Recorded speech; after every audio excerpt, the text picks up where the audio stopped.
ನಮಸ್ಕಾರ. ನಾನು ನಿಮ್ಮ ಭಾಗ್ಯನಾರಾಯಣ ಬೊಗ್ಗವರಪು. ನೀವು ನೋಡ್ತಾ ಇದ್ದೀರಿ ಸುದ್ದಿ ಸರ್ಕಲ್. ಉತ್ತರಾಖಂಡದ ಕೋಟ್ದ್ವಾರ್ನಲ್ಲಿ ನಡೆದಂತಹ ಘಟನೆ ನಿಮಗೆಲ್ಲ ಗೊತ್ತಿರುತ್ತೆ. ಮೊಹಮ್ಮದ್ ದೀಪಕ್ ಅನ್ನುವಂತಹ ಯುವಕ, ಹಿಂದೂ ಯುವಕ, ಮುಸ್ಲಿಂ ಅಂಗಡಿಯ ಮೇಲೆ ಹಿಂದುತ್ವ ಹೆಸರಿನಲ್ಲಿ ಬಂದಂತಹ ರೌಡಿ ಪಡೆಗಳು ನಡೆಸ್ತಾ ಇದ್ದ ದೌರ್ಜನ್ಯದ ವಿರುದ್ಧ ನಿಂತಹ ಪ್ರಕರಣ. ಆ ಪ್ರಕರಣದಿಂದ ಮೊಹಮ್ಮದ್ ದೀಪಕ್ಗೆ ಬಿಸ್ನೆಸ್ ಲಾಸ್ ಆಗುವ ಸನ್ನಿವೇಶಗಳು ಬಂತು. ಬಟ್ ಈಗ ಸುಧಾರಿಸ್ಕೊಳ್ತಾ ಇದ್ದಾರೆ.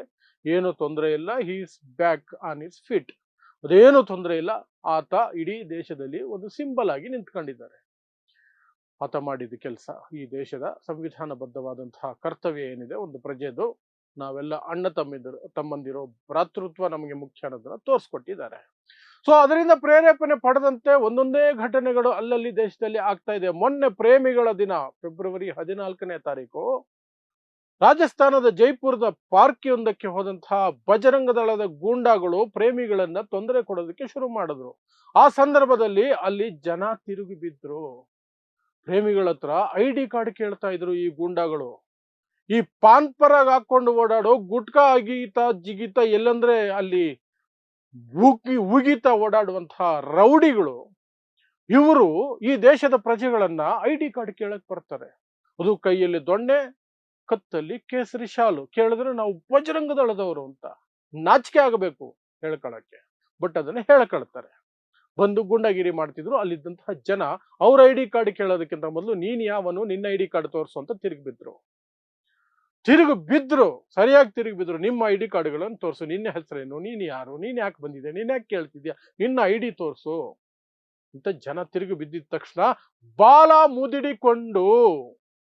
ಮುದಿಡಿಕೊಂಡು ಪಾರ್ಕಿಂದ ಎದ್ನೋ ಬಿದ್ದು ಅಂತ ಓಡೋದ್ರು ಈ ಬಜರಂಗ ದಳದ ಗುಂಡಾಗಳು. ಈಗ ಅದೇ ರೀತಿಯಾದಂತಹ ಇನ್ನೊಂದು ಘಟನೆ ಬನಾರಸ್ನಿಂದ ಬರ್ತಾ ಇದೆ. ಬನಾರಸ್ನಿಂದಲೂ ಸಹ ಅದೇ ರೀತಿ ಘಟನೆ ಬರ್ತಾ ಇದೆ. ಮುಸ್ಲಿಮರ ಅಂಗಡಿಗಳಿಗೆ ತೊಂದರೆ ಕೊಡಲು ಹೋದಂತಹ ಗೂಂಡಾ ಪಡೆಗಳು, ಅದು ಏನು ಸರ್ಕಾರಿ ಅಧಿಕಾರಿಗಳು ಅಂತ ಸುಳ್ಳು ಹೇಳ್ಕೊಂಡು ಹೋಗಿದ್ದಾರೆ ವಸೂಲಿ ಮಾಡಕ್ಕೆ, ಬೆದರಿಸೋದಕ್ಕೆ ಮುಸ್ಲಿಮರ ಅಂಗಡಿಗಳಿಗೆ. ಜನ ಏನ್ ಮಾಡಿದ್ರು, ಏನೇನಾಯ್ತು ವಿವರಿಸುವಂತಹ ಪ್ರಯತ್ನವನ್ನು ಮಾಡ್ತೀನಿ. ಸೊ ನಿನ್ನೆ ಬನಾರಸ್ನಲ್ಲಿರುವಂತಹ ಒಂದು ಮೀಟ್ ಮಾರುವಂತಹ, ಮಾಂಸ ಮಾರಾಟ ಮಾಡುವಂತಹ ಒಂದು ಬೀದಿ. ಆ ಬೀದಿಯಲ್ಲಿ ಸುಮಾರು 60 ವರ್ಷಗಳಿಂದ ಅಂಗಡಿಗಳನ್ನ ನಡೆಸ್ಕೊಂಡು ಹೋಗ್ತಿದ್ದಾರೆ ಜನ. ಎಲ್ಲ ರೀತಿ ಜನ ಇದ್ದಾರೆ ಅಲ್ಲಿ. ಅಲ್ಲಿಗೆ ಒಂದಷ್ಟು ಜನ ಬಂದ್ರು, ಗುಂಪಾಗಿ ಬಂದು ನಾವು ಸರ್ಕಾರಿ ಅಧಿಕಾರಿಗಳು, ನಿಮ್ಮ ಲೈಸೆನ್ಸ್ ತೋರಿಸಿ, ಈ ಅಂಗಡಿ ಹೀಗೆ ಹಾಕಿದೆ, ಹಾಗೆ ಯಾಕಿದೆ, ಏನು ಎತ್ತ, ಈ ರೀತಿ ಪ್ರಶ್ನೆಗಳನ್ನ ಕೇಳ್ತಾ ಆಲ್ಮೋಸ್ಟ್ ಅವರನ್ನ ಬೆದರಿಸೋದಕ್ಕೆ ಶುರು ಮಾಡಿದ್ರು. ಅವ್ರ ಹತ್ರ ವಸೂಲಿ ಮಾಡೋದು ಇವ್ರ ಉದ್ದೇಶ ಆಗಿರುತ್ತೆ. ಇವರೆಲ್ಲ ಈ ಗುಟ್ಕಾ ಗ್ಯಾಂಗ್ಗಳಾಗಿರ್ತವೆ. ಗುಟ್ಕಾ ಹಾಕೊಂಡು ಧರ್ಮದ ಹೆಸರಿನಲ್ಲಿ, ಹಸು ಹೆಸರಿನಲ್ಲಿ, ಧರ್ಮದ ಹೆಸರಿನಲ್ಲಿ ಗೂಂಡಾಗಿರಿ ಮಾಡ್ಕೊಂಡು, ಅದರಲ್ಲೊಂದು ಏನೋ ಗೂಗಲ್ ಪೇ, ಫೋನ್ ಪೇ ಅಲ್ಲಿ ಭಿಕ್ಷೆ ಬೇಡ್ಕೊಂಡು ಬದುಕುವಂತಹ ಗುಂಪುಗಳಿವು. ಅಲ್ಲಿ ಬಂದು ಅದು ಮಾಡ್ತಿದ್ದಾರೆ. ಇದನ್ನ ಗಮನಿಸಿದಂತಹ ಲೋಕಲ್ಸ್, ಅಲ್ಲಿದ್ದಂತಹ ಜನ, ನೀವು ಯಾರು, ನಿಮ್ಮನ್ನ ನೋಡಿದ್ರೆ ಗೌರ್ಮೆಂಟ್ ಆಫೀಸರ್ಗಳ ತರ ಕಾಣ್ತಿಲ್ವಲ್ಲ ಅಂತಂದ್ರು.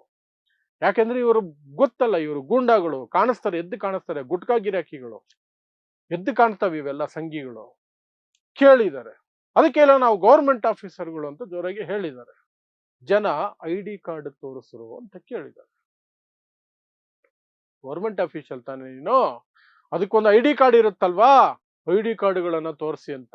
ID ಕಾರ್ಡ್ ಕೇಳಿದ್ದೆ ಸಾಕು, ಗಡ್ಡ ಗಡ್ಡ ಗಡ್ಡ ಗಡ್ಡ ಗಡ್ಡ ಶುರು ಆಗೋಯ್ತು. ಇವ್ರ ಹೇಡಿಗಳು ಅಷ್ಟೇನೆ, ಗುಂಪಾಗಿ ಬರ್ತಾರೆ, ಅಮಾಯಕರು ಸಿಕ್ಕರೆ ಅವ್ರ ಮೇಲೆ ಹಲ್ಲೆ ಮಾಡಿ, ದಾಳಿ ಮಾಡು, ಸಾಧ್ಯ ಆದ್ರೆ ಕೊಲೆನೇ ಮಾಡ್ಬಿಟ್ಟು ಏನೋ ಒಂದು ಮಾಡ್ತಾರೆ. ಆದ್ರೆ ಯಾವಾಗ ಜನ ತಿರುಗಿ ಬೀಳ್ತಾರೋ, ಜೈಪುರದ ಘಟನೆ ಹೇಳಿದ್ನಲ್ಲ ನಾನು, ಪ್ರೇಮಿಗಳನ್ನ ಡಿಸ್ಟರ್ಬ್ ಮಾಡಕ್ ಬಂದಿದ್ರು ಅಂತ, ಅದೇ ರೀತಿ ಓಡೋಂತಹ ಕೆಲಸ ಮಾಡ್ತಾರೆ.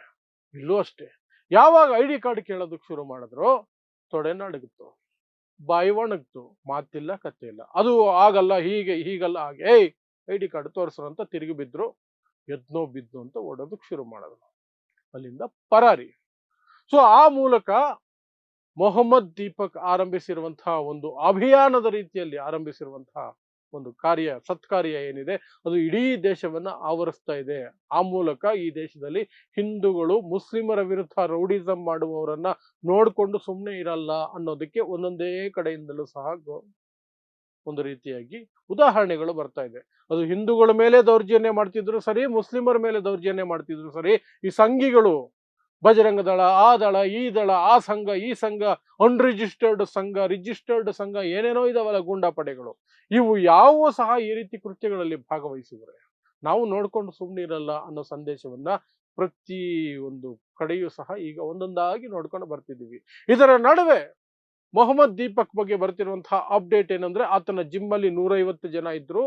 ಈ ಘಟನೆಯ ನಂತರ 150ರಲ್ಲಿ ಕೇವಲ 15 ಜನ ಮಾತ್ರ ಬರ್ತಿದ್ದಾರೆ. ಕೆಲವರು ಭಯಕ್ಕೆ ಬರ್ತಿಲ್ಲ, ಕೆಲವರು ಈತ ಹಿಂದೂ ವಿರೋಧಿ ಅನ್ನೋ ಕಾರಣಕ್ಕೆ ಕೆಲವು ಸಂಘಿಗಳು ನಾವು ಆ ಜಿಮ್ಗೆ ಹೋಗಲ್ಲ ಅಂತ ಹೇಳಿದಾರಂತೆ. ಏನೇನೋ ಆಗಿತ್ತು. ಆತನು ಸಹ ಆರ್ಥಿಕ ಸಂಕಷ್ಟಕ್ಕೆ ಸಿಲುಕಬೇಕಾಯ್ತು. ಆದರೂ ಸಹ ನಾನು ಮಾಡಿದ ಕೆಲಸದ ಬಗ್ಗೆ ನನಗೆ ಹೆಮ್ಮೆ ಇದೆ. ನಾನು ಭ್ರಾತೃತ್ವವನ್ನ ತೋರುವಂತಹ ಪ್ರಯತ್ನ ಮಾಡಿದ್ದೀನಿ. ನನಗೆ ಹೆಮ್ಮೆ ಇದೆ, ನಾನು ಹೆದರಲ್ಲ ಅಂತ ಆತ ಗಟ್ಟಿಯಾಗಿ ಇದ್ದಾನೆ. ಆತನ ತಾಯಿ ಟೀ ಮಾರ್ಕೊಂಡು ಬದುಕುವಂತಹ ಮಹಿಳೆ. ಆಕೆಯು ಸಹ ಟೆನ್ಷನ್ ಆಗಿದ್ಲು, ನನ್ನ ಮಗನಿಗೆ ಏನ್ ಮಾಡ್ಬಿಡ್ತಾರೋ ಅಂತ. ಬಟ್ ಆಕೆಯೂ ಸಹ ಹೇಳಿದ್ದು, ನನ್ನ ಮಗ ಮಾಡಿದ್ರ ಬಗ್ಗೆ ನನಗೆ ಗರ್ವ ಇದೆ, I am proud of my son ಅನ್ನೋ ರೀತಿಯಲ್ಲಿ ಮಾತಾಡೋರು. ಸೊ ಇದನ್ನ ಇಡೀ ದೇಶದಲ್ಲಿ ಸುದ್ದಿ ಮಾಡಿ ಗೋಧಿ ಮಾಧ್ಯಮಗಳು ನೋಡಿ, ಇದೇ ಗತಿ ಯಾರೇ ಆಗ್ಲಿ ಈ ಹಿಂದುತ್ವ ಗೂಂಡಾ ಪಡೆಗಳ ವಿರುದ್ಧ ನಿಂತ್ಕೊಂಡ್ರೆ ಅಂತ ಹೆದರ್ಸೋ ರೀತಿಯಲ್ಲಿ ಆತನ ಸುದ್ದಿ ತೋರಿಸ್ತಿದ್ರೆ ಅದು ಬೇರೆ ರೀತಿಯೇ ಎಫೆಕ್ಟ್ ಆಯ್ತು. ಆತನಿಗೆ ಸಹಾಯ ಮಾಡೋದಕ್ಕೆ ಅಂತ ಸಾಕಷ್ಟು ಜನ ಮುಂದೆ ಬಂದರು. ಸುಪ್ರೀಂ ಕೋರ್ಟಿನ ಹಿರಿಯ ವಕೀಲರು ಸಾಕಷ್ಟು ಜನ ಹೋಗಿ ಅವ್ರ ಜಿಮ್ಗೆ ಹೋಗ್ತಾರೋ ಇಲ್ವೋ, ಆತನ ಜಿಮ್ ಅಲ್ಲಿ 1 ವರ್ಷದ ಮೆಂಬರ್ಶಿಪ್ ಅನ್ನು ತಗೊಂಡು ದುಡ್ಡು ಪೇ ಮಾಡಿದ್ದಾರೆ. So that he doesn't go into loss. ಯಾಕಂದ್ರೆ ತಿಂಗಳಾದ್ರೆ ಬಾಡಿಗೆ ಕಟ್ಟಬೇಕು ಜಿಮ್ಮಿಗೆ, ಅದನ್ನ ನಿರ್ವಹಣೆ ಮಾಡ್ಕೊಂಡು ಹೋಗ್ಬೇಕು. 150 ಜನ ಇದ್ದಿದ್ದಾಗ ಬೇರೆ ಕತೆ ಅದು. ಈಗ ಬರೀ 15 ಜನ ಇದ್ದಾರೆ, ಬಟ್ ದಿನೇ ದಿನೇ ಜಾಸ್ತಿ ಆಗ್ತಾರೆ. ಇದರ ನಡುವೆ ಲೇಟೆಸ್ಟ್ ಆಗಿ ಒಂದು ವಿಡಿಯೋವನ್ನು ಸಹ ಮೊಹಮ್ಮದ್ ದೀಪಕ್ ಬಿಟ್ಟಿದ್ದಾರೆ. ದೀಪಕ್ ಕುಮಾರ್ ಆಕ್ಚುಲಿ ಅವರ ಹೆಸರು, ಮೊಹಮ್ಮದ್ ದೀಪಕ್ ಅಂತಾನೆ ಅವರೀಗ ಫೇಮಸ್. ಮೊಹಮ್ಮದ್ ದೀಪಕ್ ವಿಡಿಯೋ ಬಿಟ್ಟಿದ್ದಾರೆ. ನಾನು ಮಾಡಿರೋದ್ರ ಬಗ್ಗೆ ನನಗೆ ಹೆಮ್ಮೆ ಇದೆ, ನಾನು ಯಾವುದಕ್ಕೂ ಹೆದರೋದಿಲ್ಲ. ನನಗೆ ದೇವರೇ ಶಕ್ತಿ ಕೊಟ್ಟಿದ್ದಾನೆ, ದೇವರೇ ಕಾಪಾಡ್ತಾನೆ, ಎಲ್ಲವೂ ಚೆನ್ನಾಗಿ ಆಗ್ತಿದೆ, ನಾನು ವಾಪಸ್ ಬರ್ತಾ ಇದ್ದೀನಿ, ನಾನು ರಿಕವರ್ ಆಗ್ತಾ ಇದ್ದೀನಿ, ಎಲ್ಲವೂ ಸರಿಯಾಗಿ ಆಗ್ತಿದೆ, ನಾನು ಯಾರ್ದೋ ಬೂಟ್ ನೆಕ್ಕಿ ಬದುಕಕ್ಕಾಗಲ್ಲ ಸ್ಪಷ್ಟವಾಗಿ ಹೇಳ್ಕೊಂಡಿದ್ದಾರೆ. ವಿಡಿಯೋ ಮಾಡಿ ಸ್ಪಷ್ಟವಾಗಿ ಹೇಳ್ಕೊಂಡಿದ್ದಾರೆ. ಸೊ ಇದೊಂದು ಒಳ್ಳೆ ಬೆಳವಣಿಗೆ. ಮತ್ತು ಆತನಿಂದ ಸ್ಫೂರ್ತಿ ಪಡೆದು ರಾಜಸ್ಥಾನದ ಜೈಪುರದಲ್ಲಿ ಸಂಘಿಗಳನ್ನು ಓಡಿಸಿದ್ದು, ಬಜರಂಗ ದಳದ ಸಂಘಿಗಳನ್ನ. ಇನ್ನು ಬನಾರಸ್ನಲ್ಲಿ ನಡೆದಿರುವ ಈ ಘಟನೆ, ಇವತ್ತು ನಾನು ವಿವರಿಸಿದಂತಹ ಘಟನೆ, ಅದು ಸಹ ಈತನ ಪ್ರೇರಣೆಯಿಂದಲೇ ಆಗಿರೋದು. ಇಡೀ ದೇಶದಲ್ಲಿ ಈ ರೀತಿಯಾಗಿ ಸಂಘಿಗಳು ನಡೆಸುವ ಒಂದೊಂದು ಕ್ರೌರ್ಯದ ವಿರುದ್ಧನೂ ಪ್ರತಿಯೊಬ್ಬರು ಸಹ ಎದ್ದು ನಿಲ್ಲಬೇಕು, ಅವರನ್ನ ಓಡಿ ಹೋಗುವಾಗ ಮಾಡಬೇಕು. ಆಗ್ಲೇ ಈ ದೇಶದಲ್ಲಿ ಮತ್ತೆ ಶಾಂತಿ ಸ್ಥಾಪನೆ ಸಾಧ್ಯ. ಇಲ್ಲವಾದ್ರೆ ಈ ಇರೋ ಪರಿಸ್ಥಿತಿ ಏನಂದ್ರೆ ಅವರು ನಾವು, ಇವನು ಅವನು, ಹಿಂದೂ ಮುಸ್ಲಿಂ, ಹಿಂದೂ ಮುಸ್ಲಿಂ, ದಿನ ಬೆಳಗಾದ್ರೆ ಅದೇ ಆಗಿದೆ. ಅದು ಕುಸಿಬೇಕು, ನೋಡೋಣ ಕುಸಿಯುತ್ತೆ ಅನ್ನುವಂಥ ನಂಬಿಕೆ ಬರ್ತಾ ಇದೆ ಅಷ್ಟೇ. ಸೊ ಇಂಥದ್ದೇ ವಿಶೇಷ ಸುದ್ದಿಗಳಿಗಾಗಿ ನೋಡ್ತಾ ಇರಿ ಸುದ್ದಿ ಸರ್ಕಲ್. ನಾನು ನಿಮ್ಮ ಭಾಗ್ಯ ನಾರಾಯಣ ಬೊಗವರಪೋ.